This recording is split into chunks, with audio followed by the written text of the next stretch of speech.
There was a rowdy session at the appeal court sitting in Port Harcourt today as some party supporters attacked and beat up the Port Harcourt branch chairman of the Nigerian Bar Association.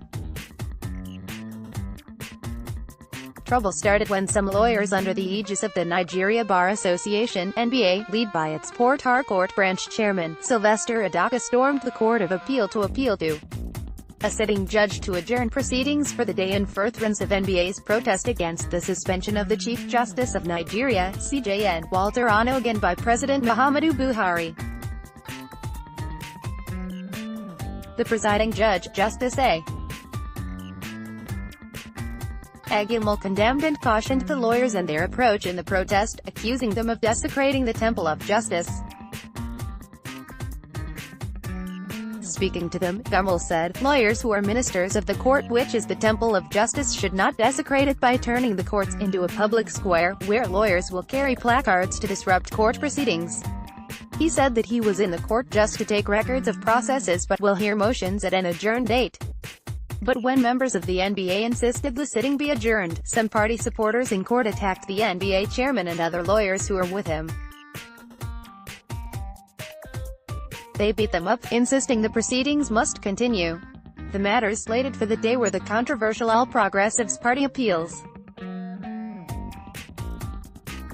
Read also, Boycott directive stalls Onogan's case in industrial court. The court later took record of 5 different appeals afterwards, all bothering on decision of Justice Amotacho of the Federal High Court in Port Harcourt to stay executive on the judgment.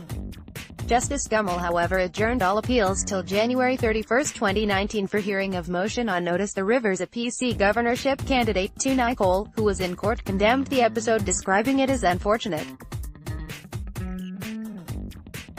He said, "I think what happened in court today was unfortunate and I don't think it speaks well of the NBA." Adaka said lawyers were in court to peacefully boycott proceedings of the court as directed by its National Secretariat and National Executive Committee before he was attacked. He said, "While we were in Court of Appeal, I peacefully addressed the justices of the Court of Appeal to rise in continuation of our peaceful boycott of courts and also appealed to lawyers to leave the court premises. But while we were in court, a couple of thugs in the court premises attacked the lawyers there. The thugs zeroed in on me and a couple of lawyers. If not for the intervention of my colleagues around, I don't know what would have happened."